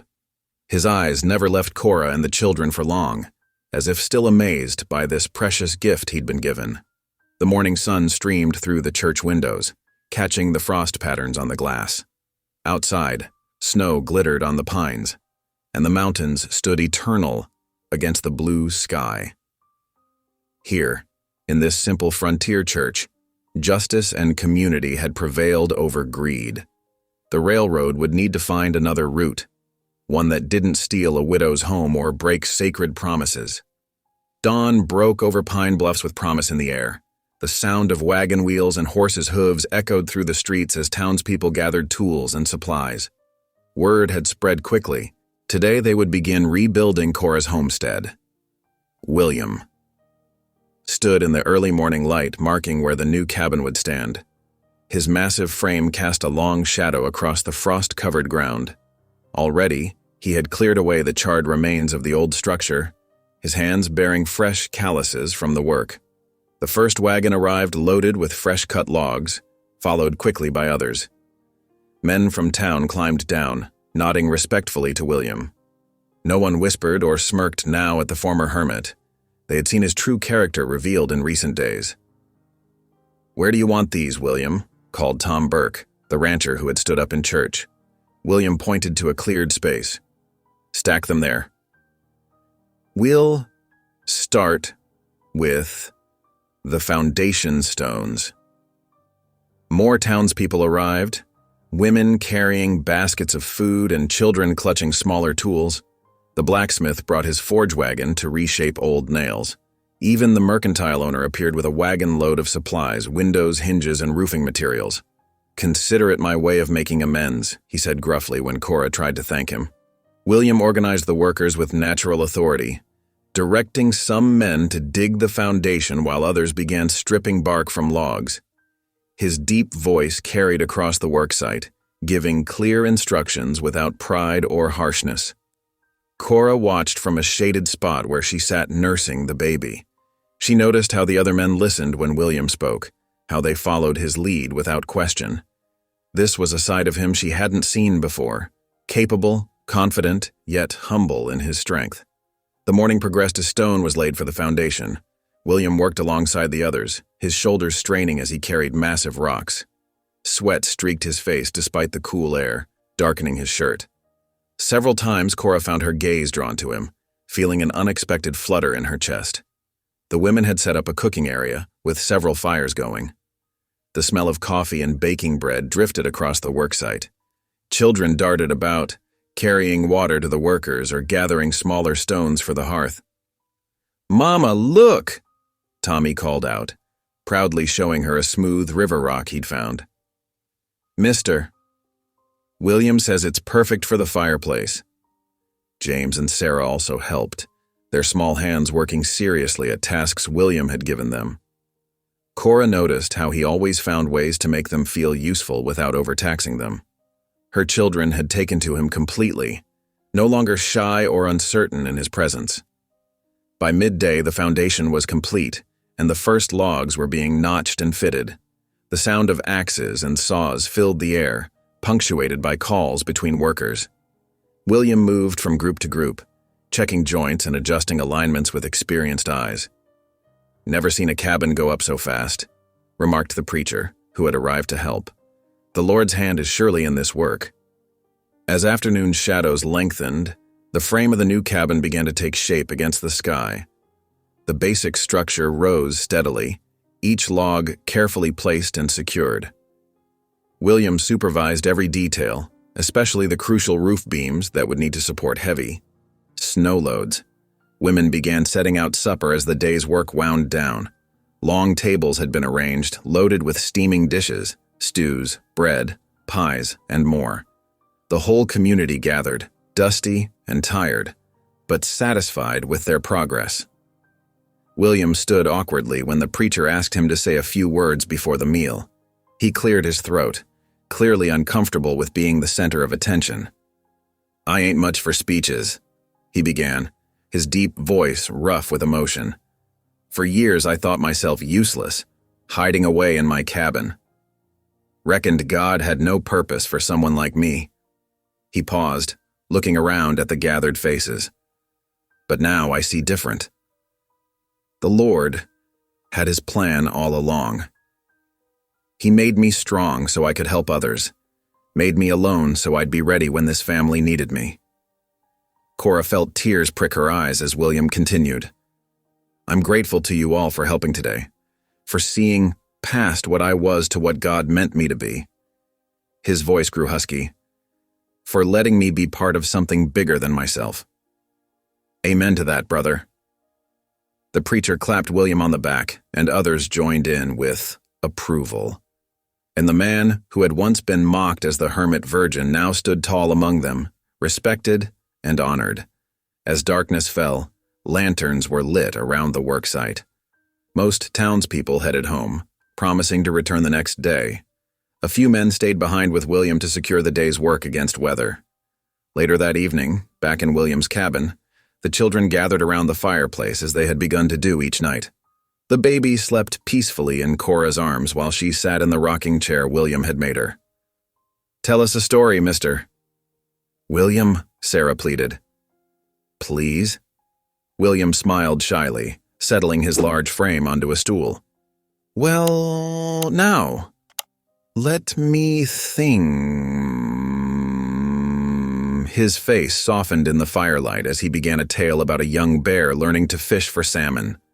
Cora watched her children's rapt faces as they listened. Tommy and James scooted closer to William's feet, while Sarah leaned against his knee. Their trust in him was complete, their acceptance unconditional. The fire crackled softly, sending warm light dancing across the cabin's walls. Outside, a light snow had begun to fall, but here they were snug and safe. Cora felt peace settle over her like a familiar blanket, the first real peace she'd known since learning of her husband's death. She studied William's face as he told his story, noting how his usual awkwardness fell away when he was with the children. His deep voice rose and fell with the tale, his hands moving expressively. Occasionally, his eyes would meet hers across the firelit space, and something warm would pass between them before he looked away. The baby stirred slightly and Cora adjusted her hold. So much had changed in such a short time. The future that had seemed so dark now held promise. They had a home being built, food for the winter, and most importantly, they had people who cared about them, especially this gentle giant of a man who had brought them all together. William finished his story to sleepy murmurs of appreciation from the children. He helped Cora get them settled into their beds, his big hands surprisingly gentle as he tucked blankets around small shoulders. Thank you, Cora said softly when they were done. For everything. William ducked his head, embarrassed by her gratitude. Ain't nothing to thank me for, just doing what's right, but they both knew it was more than that. In following his heart and God's leading, William had not only saved them, he had found his own salvation as well. The lonely hermit was gone, replaced by a man who knew his worth and his purpose. The fire burned low as the night deepened. Tomorrow would bring another day of work, but for now, in this peaceful moment, all was right with their world. Outside, snow continued to fall softly, covering the land in a clean white blanket, like God's own blessing on their new beginning. The mountain winter settled in earnest around William's cabin, wrapping the world in deep snow and silence. Dawn light filtered through frost-covered windows as William taught Tommy and James how to check the snares they had set the previous evening. Remember, boys, William's deep voice carried across the crisp morning air, you gotta check these daily. Any creature caught needs to be dealt with quick and merciful. His large hands demonstrated the proper technique for resetting the wire loops. The Lord gave us these animals for food, but we show respect. Tommy nodded seriously, his small fingers copying William's movements. Like this, mister? William. That's right, proper, William praised, his usual gruffness softening when he dealt with the children. You're learning fast. Back at the cabin, Cora watched through the window while bouncing the baby against her shoulder. Sarah stood beside her at the wash basin, carefully drying dishes. The sight of William, with her sons, brought an unexpected warmth to her chest. She remembered how she had first seen him as awkward, even frightening. Now she noticed different things: his patience with the children, his careful strength, the way his eyes crinkled when he smiled. The days fell into a rhythm. William showed the children how to split kindling properly, explaining the importance of dry wood and proper storage. "See here," he would say, demonstrating with his axe. "You want to follow the grain. Nice and easy." His massive hands would guide their smaller ones, teaching them to handle tools safely. He also taught them about the mountain's dangers. "Weather can turn mighty quick up here," he warned one afternoon as dark clouds gathered. "You see them clouds building like that, you head straight home, you hear?" The children absorbed his lessons eagerly. Even little Sarah wanted to learn, though some tasks were beyond her strength. William always found ways to include her, having her sort kindling by size or help stack the smaller pieces. One evening, after the children were asleep, Cora sat by the fire, mending socks. William worked quietly in the corner at his woodworking bench, the soft scraping of his tools a peaceful counterpoint to the crackling flames. "What are you making?" Cora asked, curious about the project he had been working on in secret moments. "You'll see," he mumbled, clearly embarrassed. The next morning, Cora found a beautifully crafted rocking chair by the fire, its wood smoothed to a soft gleam. She ran her hand along the curved arms, touched by the thoughtfulness of the gift. William had even carved small designs along the headrest, delicate pine branches and mountain flowers. "William," she breathed, "it's beautiful."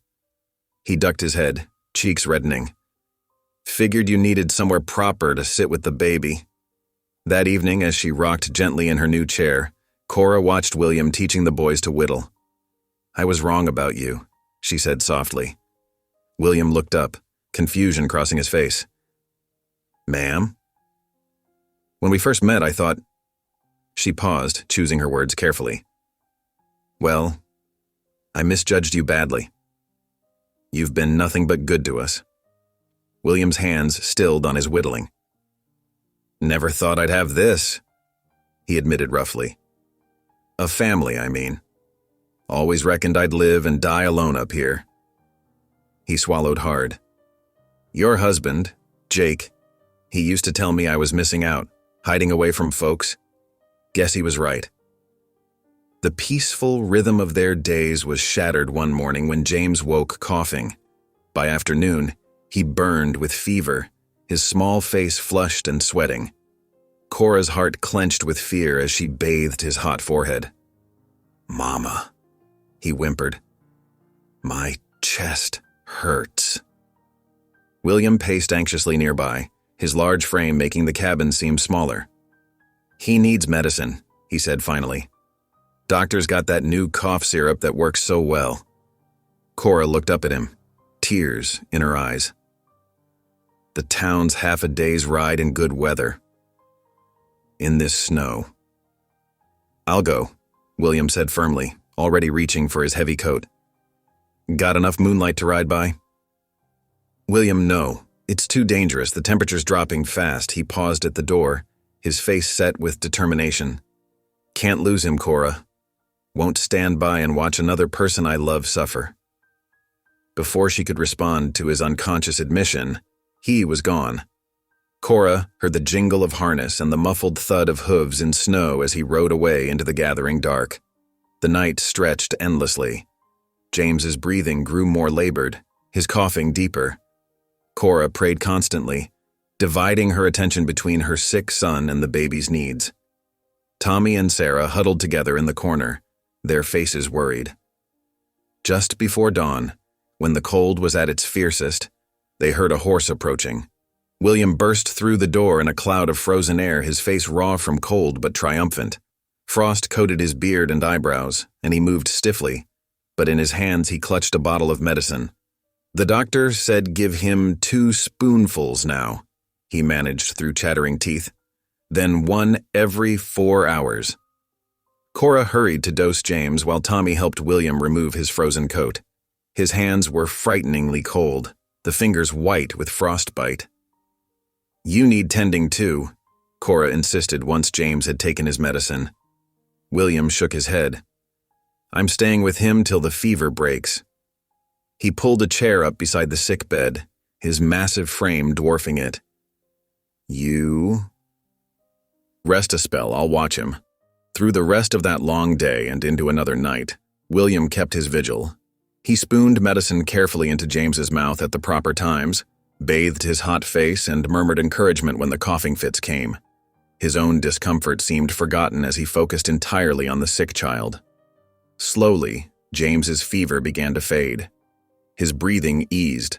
The cough grew less severe. By the second dawn, he was sleeping peacefully, his face no longer flushed with fever.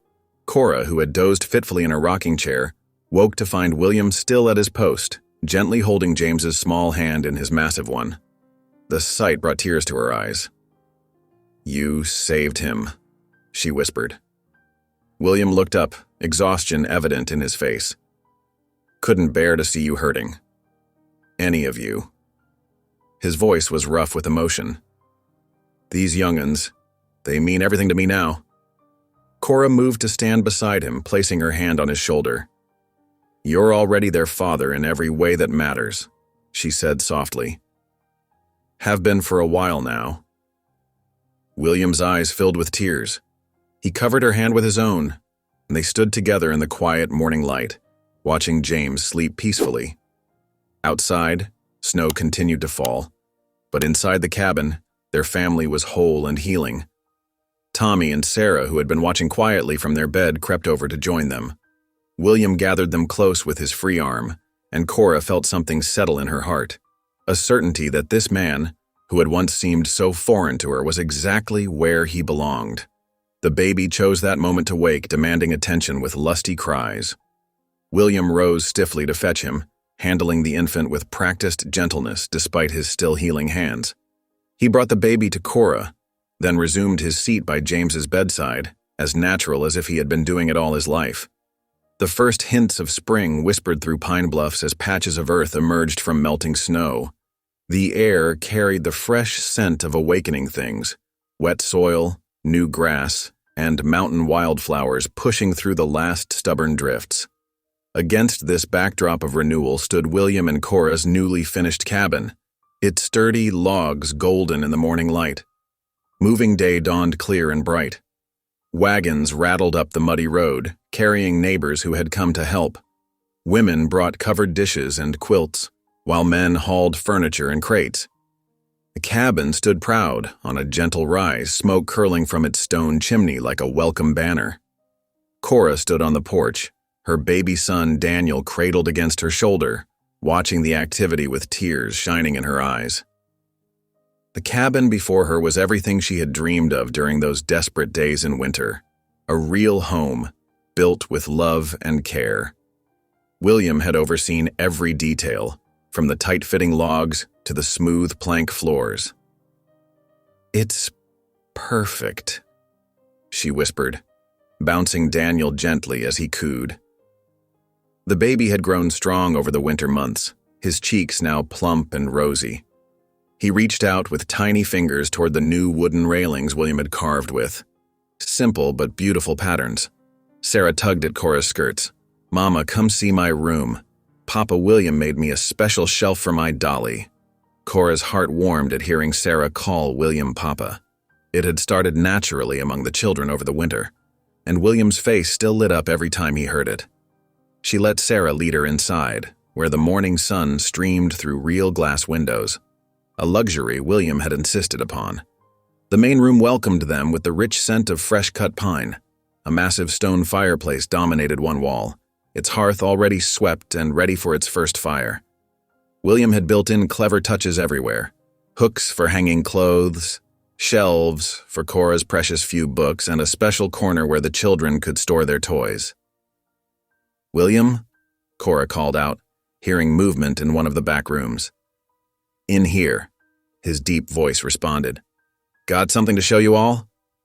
They found him in what would be the nursery, standing beside something covered with a worn blanket. The children gathered around, curiosity bright in their eyes. Even James, fully recovered from his winter illness, pressed close to see. William cleared his throat, suddenly shy despite months of living as a family. "Been working on this in secret," he admitted. "Wanted it to be special." With gentle hands, he pulled away the blanket to reveal a cradle. Cora gasped. The cradle was a masterpiece of craftsmanship, lovingly carved from pale pine wood.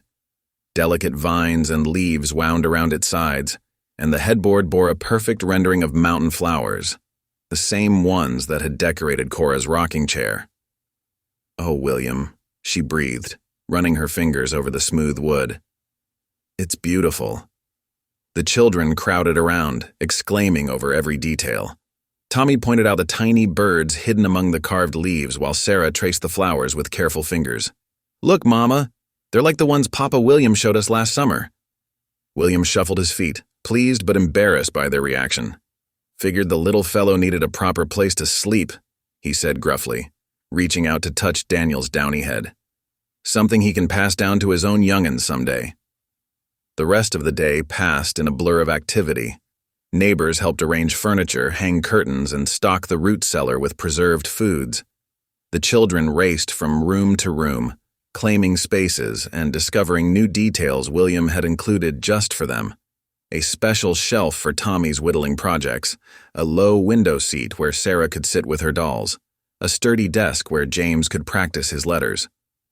As evening approached, the neighbors gradually departed, leaving behind a warm house full of good wishes and the lingering sense of shared food. Cora put the children to bed in their new rooms, their excitement finally giving way to tired yawns.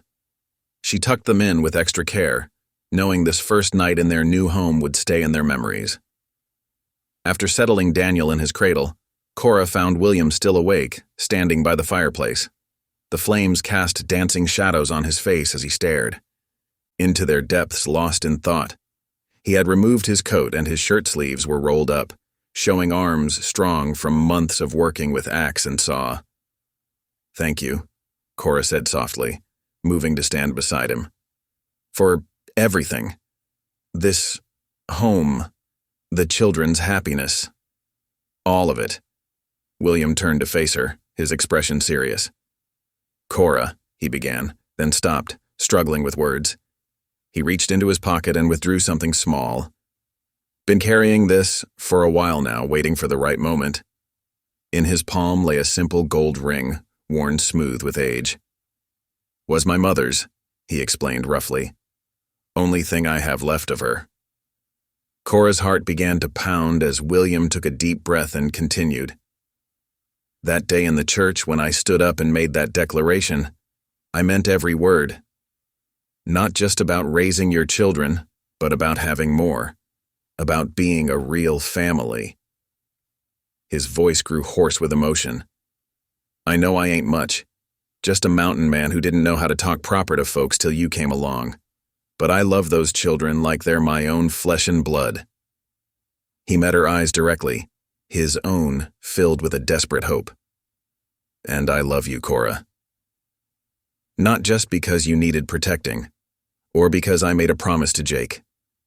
I love your strength, your kindness, the way you teach the children, the way you've made me part of something bigger than myself." He held out the ring with trembling fingers. "Will you marry me? Let me cherish you proper, be a real father to our children."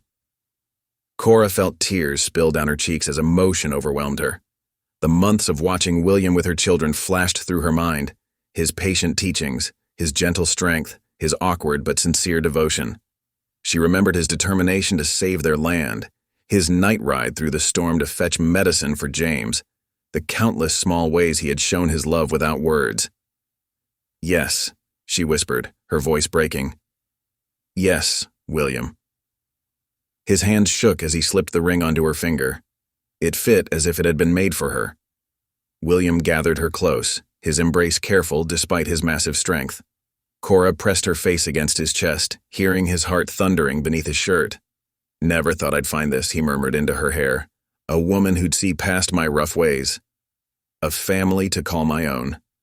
"You're not rough," Cora said firmly, looking up at him. "You're the most tender-hearted man I've ever known. The way you are with the children proves that. A sound from the hallway made them turn. The children stood there in their nightclothes, wide-eyed and hopeful. "Are you really going to be our papa for true now?" Sarah asked, clutching her doll. William opened his arms and the children rushed to them. He gathered them all close, including Cora in the embrace. "For true," he promised, his voice thick with emotion. "If you'll have me?" "We already decided," Tommy announced. "Back when you saved James. You're our papa now, no matter what." James nodded solemnly. "And you can teach us more about the mountains, and whittling, and everything. And tell us stories every night?" Sarah added. "Hopefully." William laughed, the sound rich with joy. "Every night," he agreed. "Now back to bed with you scamps. Tomorrow's another big day." The children scampered back to their rooms, their giggles echoing through the new house. Cora watched them go, her heart so full it felt like it might burst. William's arm remained around her waist, solid and secure. "Our family," he said softly, wonderingly, as if testing the words. "Our family," Cora agreed, leaning against him as they stood in their new home, surrounded by the love they had built together. Through the windows, the last light of day painted the sky in shades of rose and gold. Inside, the firelight danced on the walls of the cabin William had built with his own hands, illuminating the cradle he had carved with such care, warming the spaces that would hold their shared future. In the nursery, baby Daniel slept peacefully, and in their rooms, the older children whispered excited plans for tomorrow. Cora touched the ring on her finger, feeling its smooth warmth. The gold caught the firelight, glowing like a promise. William's hand covered hers, his touch gentle despite his calloused palms. Together, they stood in the home they had made, not just of logs and stone, but of faith, courage, and love. Spring flowers adorned the small church as sunlight streamed through its windows. The wooden pews, normally creaking with the weight of Sunday worshipers, now held smiling neighbors who had gathered to witness something remarkable, the union of William and Cora. The children stood beside William at the altar, their faces beaming with pride. Tommy and James wore their best shirts freshly pressed, while Sarah clutched a small bouquet of wildflowers matching the ones in Cora's hands. Baby Daniel, now strong and healthy, cooed softly in Grandmother Naicha's arms from the front row. When Cora appeared in the doorway, William's breath caught in his throat. She wore a simple blue dress, but to him she had never looked more beautiful. Her eyes shone with certainty as she walked toward him, carrying herself with quiet dignity. Preacher Josiah's voice filled the chapel with warmth as he spoke of God's mysterious ways. "The Lord works in patterns we cannot always see," he said, smiling at the couple before him. "What began as shelter from a storm has bloomed into love. Through faith and persistence, two hearts have found their second chance at joy." William's voice trembled slightly as he spoke his vows, his massive hands gentle as they held Cora's. "I promise to cherish you and these children as my own flesh and blood," he declared, "to protect and provide, to teach and learn alongside you, till my dying day." Cora's response rang clear and strong. "I vow to walk beside you in faith and love, to support your strengths and guard your heart, to build our family together in God's grace." The townsfolk exchanged knowing glances, remembering their initial skepticism of the awkward mountain man. Now they saw him differently, a man of honor who had kept his word and won their respect. At the feast afterward, the town hall buzzed with celebration. Tables groaned under the weight of shared dishes, venison stew, fresh bread, pies of every description. William's face flushed red at each toast, unused to being the center of attention. But when someone recalled his bold declaration in church months ago, Cora squeezed his hand proudly. His bluntness had become dear to her, a sign of his honest heart. As evening fell, they gathered their sleepy children and returned to their new cabin. There, before the hearth where William had first proposed, they knelt together in prayer. The children joined hands with them, forming a circle of faith and family. "Thank you, Lord," William prayed, his voice rough with emotion, "for giving me these precious souls to love and protect." Cora's quiet "Amen" sealed their union, not just before their neighbors, but before God himself. The mountain winter settled over the cabin, but inside warmth and laughter filled every corner. William's heavy boots would catch on the rug, making the children giggle as he stumbled. Yet his earnest efforts to be both father and husband touched Cora's heart deeply. One afternoon, the sound of sawing drew Cora to the barn. There she found William carefully measuring boards for a new table. Sawdust covered his broad shoulders as he worked. "Reckon we'll need more room soon enough," he explained, his cheeks reddening. "This one'll seat 10 when it's done." His eyes held a hopeful gleam that made Cora smile. In the evenings, after chores, Cora would sit beside him with the family Bible. Her finger would trace beneath the words as William slowly sounded them out. Though he sometimes grew frustrated, her gentle encouragement kept him trying. "You're getting better every day," she'd say, and his chest would swell with pride. William took equal care teaching Cora to handle his old rifle. "Grip it firm against your shoulder," he'd instruct, his large hand steadying hers. "A woman ought to know how to protect her own." The children flourished under William's patient guidance. He taught Tommy to whittle, showed James how to check rabbit snares, and let Sarah help him curry the horses. Baby Daniel would reach for William's beard, cooing happily in his strong arms. One snowy evening, as the family gathered around the new table, William cradled Daniel while watching the others eat. "Never thought I'd have all this," he said softly to Cora. "The Lord sure knows better than we do sometimes." Cora reached across and squeezed his hand, remembering that desperate night in church months ago. Now, peace filled their home, and love grew stronger with each passing day. Spring painted the mountains with delicate colors as warmth returned to Pine Bluffs. Purple wildflowers dotted the slopes, and fresh grass pushed through the thawing earth.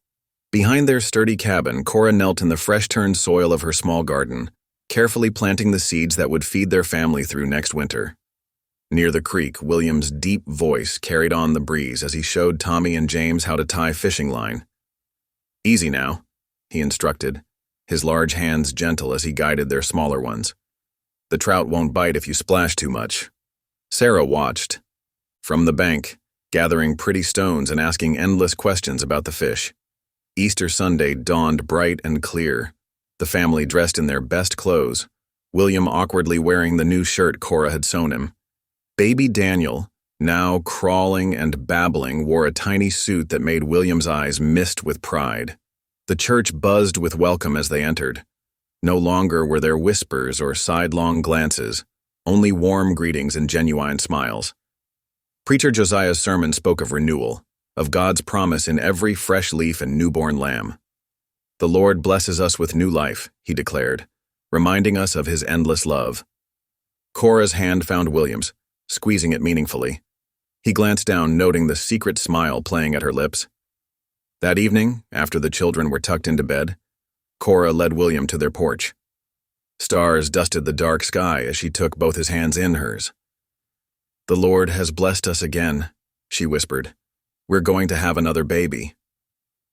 William stood frozen, his eyes widening as understanding dawned.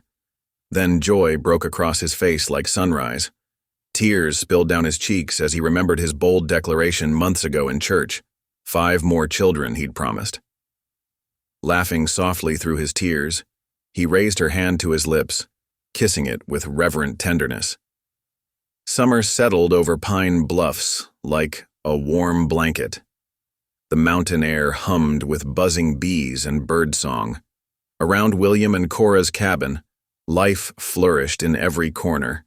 Plump chickens scratched in the yard, their soft clucking mixing with children's laughter. Tommy, James, and Sarah darted through tall grass on bare feet, their skins sun-browned and healthy. William worked steadily, expanding the barn with fresh-cut timber. His powerful shoulders gleamed with sweat as he lifted each beam, building room for the growing herd. The sound of his hammer rang across the valley like a heartbeat. As evening painted the sky in amber and rose, the family gathered around their wide table. Steam rose from bowls of beans, and fresh bread filled the air with its homey scent. The children's chatter bounced off cabin walls while baby Daniel cooed from his cradle. William's deep voice softened as he bowed his head. "Lord," he began, emotion catching in his throat. "Thank you for this family you've blessed me with." His words faltered with gratitude. Later, as stars began dotting the darkening sky, the family settled on the porch. Cora leaned against William's broad chest, the curve of her growing belly gentle under her apron. "Then 5 more," she whispered, eyes twinkling. "If God wills it." William wrapped his arms around her, tears glistening in his eyes. Before them, the children danced and squealed, chasing fireflies that sparkled like tiny lanterns. Their joyful voices echoed across the peaceful valley. Inside the cabin, lamplight glowed warm through windows, a beacon of hope and love in the vast mountain wilderness. Thank you for listening. Stories connect us in the most unexpected ways. If you felt that spark today, make sure you're subscribed. I share a new one daily, and the next might change your day.